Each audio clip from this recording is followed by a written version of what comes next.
Continuando en Psicología del Desarrollo, la parte segunda, hablemos del desarrollo de la comprensión lectora y el razonamiento en la parte segunda también. Hablemos de identificación de ideas principales. Es la más importante de las estrategias que aplican los sujetos durante la lectura y es la base para la construcción de otras estrategias más complejas, como la elaboración de resúmenes y esquemas estructurales. Para la identificación de la idea principal se han usado diversos tipos de estrategias. La más extensamente usada es la denominada estrategia estructural o identificación de la estructura retórica usada por el autor para organizar las ideas del texto. La estrategia estructural ha mostrado una gran efectividad para la identificación de la información más importante y su recuerdo posterior, siempre que en el entrenamiento se conecte explícitamente su uso con la construcción de la macroestructura. Su efectividad es muy dependiente tanto del nivel evolutivo general de los lectores, la edad, como de su nivel de competencia lectora. En un estudio, solo los sujetos de más edad eran capaces de reconocer las ideas importantes y la organización jerárquica del texto. El entrenamiento en identificación de las ideas principales mediante el uso de la estrategia estructural es más efectivo si se acompaña de la instrucción en estrategias metacognitivas que ayuden al lector a supervisar y regular su propio proceso de comprensión. La instrucción en estrategia de identificación de la idea principal mejora la comprensión y el recuerdo de los textos expositivos. La instrucción es más efectiva si se usan múltiples estrategias. Un factor importante en la efectividad de la instrucción es el método usado para realizarla. Uno de los métodos más importantes es el de la instrucción directa, cuya característica fundamental es que proporciona a los sujetos una explicación detallada, paso a paso, sobre cómo poner en acción cada uno de los componentes que forman una estrategia. Hablemos de la sumarización y elaboración de esquemas. La sumarización implica la previa identificación de las ideas principales del texto, la aplicación de las macrorreglas para sintetizar la información y la conexión de esta información para formar un nuevo texto, el resumen o sumario. La sumarización también muestra un claro patrón evolutivo. Los mayores son capaces de realizar mejores sumarios o resúmenes de los textos. La realización de buenos resúmenes depende de la habilidad que tengan los sujetos para reconocer la propia estructura expositiva del texto. Los lectores expertos reconocen las estructuras retóricas de los textos y las usan como un molde que deben rellenar para construir el resumen del texto. Por el contrario, los lectores inexpertos son incapaces de reconocer y usar las estructuras expositivas textuales, por lo que se limitan a seleccionar algunas ideas inconexas del texto. Según Meyer, los lectores expertos usan un tipo de procesamiento activo del texto, al que llama estrategia estructural, que consiste en activizar sus conocimientos retóricos sobre las superestructuras de los textos y usar la propia estructura textual para la comprensión y realización del resumen. En un estudio, los sujetos de entre 10 a 12 años realizaban los resúmenes o sumarios de los textos de una forma característica. Los sujetos usaban una estrategia pasiva, parcialmente incorrecta, a la que denominaron copiar, suprimir, que consistía básicamente en copiar superficialmente parte del texto. Por el contrario, los sujetos expertos de más edad realizaban los resúmenes de forma activa, interactuando y haciendo preguntas al texto, y formulando las ideas principales del mismo con sus propias palabras. Las estrategias pasivas de sumarización de tipo copiar, suprimir, estaban vastamente extendidas entre los lectores no expertos, incluso durante la adolescencia y la edad adulta, mostrando una gran resistencia al cambio debido a su carácter parcialmente eficaz. La elaboración de esquemas es una estrategia estrechamente relacionada con la estrategia de sumarización. La diferencia entre construir un esquema y elaborar un resumen reside fundamentalmente en el grado y forma en que se hacen explícitas las relaciones lógicas existentes entre las ideas principales o macroproposiciones del texto. El objeto del esquema consiste precisamente en destacar mediante la propia presentación, y no únicamente mediante el texto, la estructura lógica de las ideas principales que aparecen en el texto. Existe una estrecha relación entre el resumen y el esquema, pues ambas se relacionan siguiendo la estructura retórica del texto. Hablemos de conceptos y teorías básicas en el razonamiento deductivo. El razonamiento es un tipo de pensamiento estrechamente ligado al lenguaje en particular, al lenguaje escrito. Razonar es pensar ordenadamente, con el propósito de alcanzar una conclusión, a partir de un punto de partida claramente especificado que se denominan premisas del razonamiento. Estas premisas suelen estar formuladas lingüísticamente. Hay dos tipos de razonamiento: el razonamiento deductivo o lógico y el razonamiento inductivo. En cuanto al razonamiento deductivo o lógico, podemos decir que las conclusiones que se derivan de las premisas no incrementan la información semántica que ya está dada en ellas. Estas conclusiones son necesariamente válidas, ya que están lógicamente incluidas en ellas. La validez de las inferencias lógicas atañe únicamente a la estructura o forma del razonamiento. La verdad de las conclusiones depende solo de la verdad de las premisas. Y del razonamiento inductivo podemos decir que es el característico de las disciplinas científicas. Las conclusiones que alcanzamos suponen un aumento de la información semántica, pero la forma del razonamiento no implica necesidad lógica. La verdad de las conclusiones inductivas propias de la ciencia no es necesaria, sino únicamente probable en función del apoyo, del material, de las evidencias empíricas. Hablemos del razonamiento proposicional. Este es el que se realiza a partir de proposiciones y enunciados verbales que incluyen diversas conectivas lógicas, como la conjunción, la disyunción, la equivalencia o el condicional. La conjunción es una conectiva básica y muy sencilla mediante la cual unimos dos enunciados. Existen dos interpretaciones: la interpretación disyunción incluyente y la excluyente. De la interpretación disyunción incluyente es una interpretación en la que el enunciado disyuntivo es verdadero, cuando lo son aisladamente cualquiera de las dos proposiciones que lo componen, y también cuando ambas son verdaderas al mismo tiempo. Y la interpretación disyunción excluyente es la que cuando las dos proposiciones son verdaderas, el enunciado disyuntivo es falso. En lógica, los valores de verdad de las diversas conectivas proposicionales se suelen representar en tablas de verdad. Los enunciados condicionantes constituyen el campo más importante del razonamiento proposicional por su importancia en el pensamiento científico. Un enunciado condicional está formado por dos proposiciones: el antecedente y el consecuente, y en él se afirma que si el antecedente es verdadero, entonces el consecuente debe serlo también. En la tabla de verdad, el condicional, denominado en lógica implicación material, es asimétrica, solo en una condición: cuando el antecedente es verdadero y el consecuente es falso, el enunciado condicional es falso. Por el contrario, los enunciados bicondicionales, en lógica equivalencia material, muestran una tabla de verdad claramente simétrica. Si ambas proposiciones son verdaderas o ambas falsas, la equivalencia es verdadera, y si una de las dos es verdadera y la otra falsa, el enunciado resultante es falso.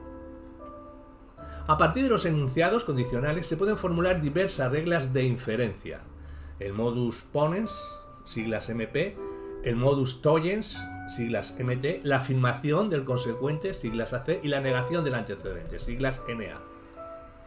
Hablemos de teorías del razonamiento. La teoría de los modelos mentales.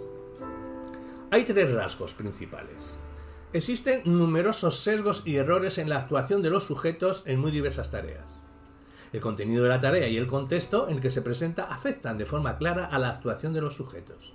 Y existe un componente deductivo en la actuación que se pone de manifiesto en que los sujetos, en determinadas condiciones, son capaces de resolver las tareas de forma acorde con la lógica, incluso las más difíciles.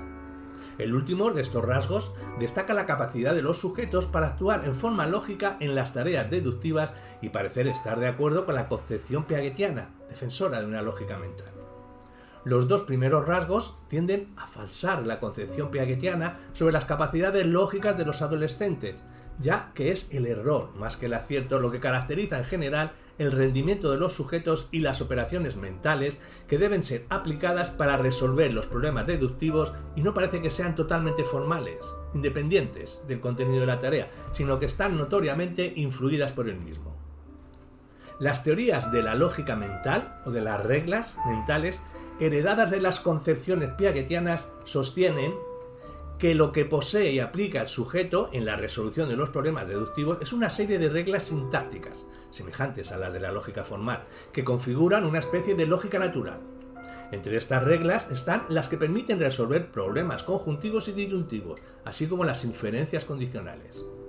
La principal alternativa a las teorías de reglas ha sido la teoría de los modelos mentales, con las siglas TMM, y que sostiene que razonamos no a partir de reglas sintácticas formales, sino a partir de representaciones semánticas, de modelos mentales que construimos a partir de nuestra comprensión de los enunciados verbales. Estos modelos mentales son representaciones analógicas del significado de los enunciados, cuya construcción y manipulación se ven afectadas por las limitaciones de capacidad de la memoria operativa. La TMM sostiene que la clave en la explicación del razonamiento humano está en los procesos semánticos de construcción y manipulación de modelos. Dada la sobrecarga que crea en la memoria operativa, la realización de las operaciones mentales que requieren las inferencias deductivas, la teoría predice que cuanto mayor sea el número de modelos necesarios para alcanzar la conclusión, mayor será la dificultad de los problemas. Una predicción básica de la TMM es que las conjunciones, al requerir un solo modelo, serán más fáciles que las disyunciones, ya que éstas exigen la construcción de al menos dos modelos en su representación inicial. En cuanto a la tarea de selección de Watson, podemos decir que en esta tarea de selección se presentan a los participantes unas tarjetas impresas con las dos caras. En su presentación clásica, cada tarjeta muestra por un lado un número y por el otro una letra. Si por un lado las tarjetas tienen una letra, por el otro tiene necesariamente un número y al revés, y solo resulta visible una de las caras. Los participantes en el estudio deben decir sin levantar las tarjetas cuál o cuáles sería necesario levantar para comprobar la exactitud de un enunciado condicional que supuestamente expresa la regla de asociación entre lo que aparece en cada una de las caras. Hay que levantar únicamente las tarjetas E y 7. Los resultados con esta tarea muestran que los adolescentes y los adultos de alto nivel intelectual son incapaces de resolverla. La mayor parte tendría simplemente a confirmar la regla eligiendo las tarjetas mencionadas en la frase E y 4. La dificultad fundamental consiste en la selección de la tarjeta 7, que puede falsar el enunciado. Los dos rasgos relevantes del razonamiento humano, en los que ambos relacionados directamente con la comprensión, serían: uno, cuando razonamos, en ocasiones cometemos errores al dejarnos llevar por los rasgos superficiales de los problemas, y que hace referencia directa a cómo, en ausencia de procesamiento semántico más profundo, la representación lingüística superficial puede servir de base para la realización de las inferencias deductivas. Y dos, el contenido y el contexto de la tarea afecta y puede facilitar o dificultar el razonamiento de los sujetos, que pone de manifiesto que la comprensión semántica de los enunciados y la situación del problema supone la integración de la nueva información con los conocimientos previos, lo que afecta a la representación que el individuo construye de los enunciados y del propio problema. Ambos rasgos muestran que el razonamiento y en general el pensamiento está basado en la comprensión. La TMM es una teoría de la comprensión y una teoría del razonamiento. Vamos a hablar del desarrollo del razonamiento proposicional. Las conjunciones constituyen un tipo de conectiva básica, muy sencilla, que los niños parecen dominar a partir de los 5 años. Las disyunciones plantean ya más dificultades desde el punto de vista de su adquisición evolutiva, y solo en la adolescencia la mayoría de los sujetos son capaces de resolver los problemas que las contienen. Son los condicionales los que plantean más dificultades, ya que los adolescentes y los adultos continúan encontrando dificultades en la inferencia MT y cometiendo errores al realizar la inferencia sin válida, AC y NA. Para dar cuenta de este patrón evolutivo, el grado de dificultad de las conectivas y su pauta de adquisición venían dados por el número de verdades, V/S, que incluyen en su tabla de verdad. Las conjunciones, al tener solo una V en su tabla de verdad, serían las más fáciles, siguiéndole las disyunciones excluyentes, que tienen 2 Vs, y los condicionales con 3. La conjunción sería una conectiva básica que sería usada con frecuencia por los sujetos más jóvenes en su comprensión de otras conectivas más difíciles, como el condicional. Las Vs en la tabla de verdad coinciden con los modelos que los sujetos tienen que construir en cada conectividad. Hablemos de razonamiento, de la memoria operativa y la competencia lingüística. La TMM explica el desarrollo evolutivo en el razonamiento. A partir del incremento en la capacidad de procesamiento y por el desarrollo de la habilidad lingüística de comprensión de las conectivas lógicas de las premisas. Los niños irán construyendo una representación que se acercará más a la del adulto a partir de la comprensión de las diversas conectivas lógicas lingüísticas.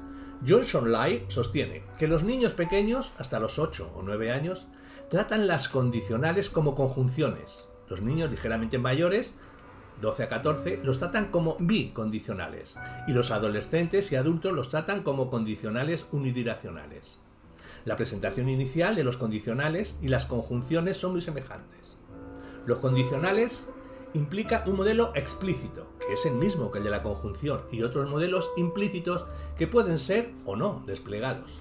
Según la TMM, los niños más pequeños usan únicamente el modelo explícito. Los de edad intermedia podrían desplegar además un segundo modelo, el que expresa la negación del antecedente y el consecuente, representación bicondicional.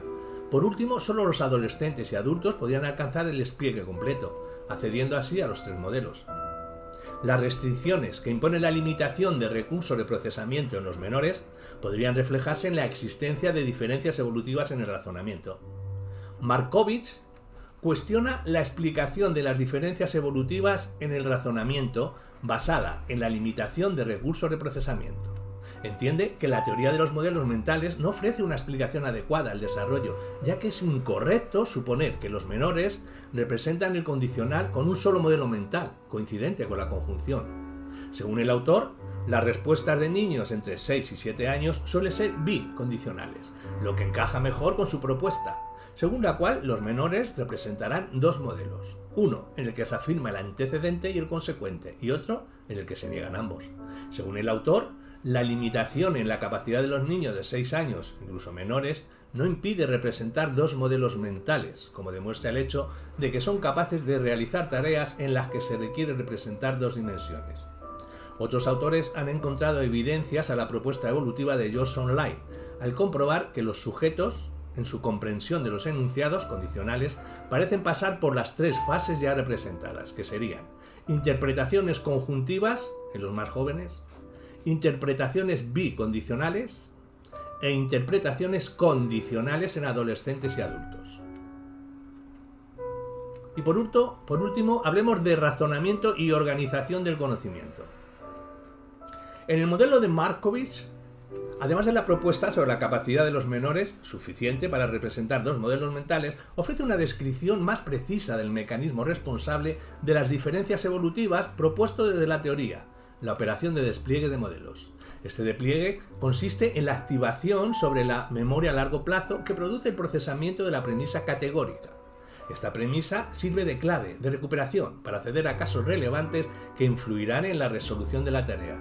Según Markovits, podemos detectar una falacia porque cuando procesamos la premisa categórica accedemos a casos dentro de nuestra memoria que cumplen la misma condición. Estos son los casos no PQ. Al recuperar estos casos alternativos se evita cometer la falacia. Para ello es imprescindible que nuestro conocimiento disponga de estos casos alternativos y que la organización del mismo permita su acceso con facilidad. Según el autor, la limitación de los menores no se encuentra tanto en la capacidad de procesamiento, sino en un déficit en la organización de la memoria a largo plazo y en los mecanismos de accesibilidad a los casos pertinentes. Algunos autores sostienen la existencia de un proceso dual en el razonamiento, que implica que en la resolución de los problemas de razonamiento parecen actuar 2 tipos de procesos o sistemas, con raíces evolucionistas diversas: el sistema heurístico, o tipo 1, y el sistema analítico, o tipo 2. De la hipótesis de los procesos duales en el razonamiento, podemos decir que la existencia de procesos inconscientes en el razonamiento ha sido explícitamente propuesta por los investigadores desde la hipótesis del efecto atmósfera. Con el propósito de incorporar la influencia de inferencias inconscientes, como el sesgo de emparejamiento en la tarea de selección, Watson y Evans propusieron la primera hipótesis del proceso dual en el razonamiento, la cual existen 2 diferentes tipos o sistemas de procesos de razonamiento. 1. Sistema tipo 1. Caracterizado como inconsciente, superficial, rápido, asociativo y no ligado a los recursos individuales de la memoria operativa. A partir de los heurísticos propios de este sistema, los niños pequeños, principalmente, pero también los adultos en numerosas ocasiones, son capaces de acceder a respuestas que a menudo son válidas, pero que también les llevan a cometer errores. En el sistema tipo 2 se considera un sistema consciente, semántico, lento, controlado y ligado a los recursos individuales de la memoria operativa. Este sistema es fruto de un largo proceso de adquisición durante la infancia y la adolescencia en el marco de la educación y exige un análisis exhaustivo de las representaciones de los problemas, además de consumir tiempo y recursos cognitivos.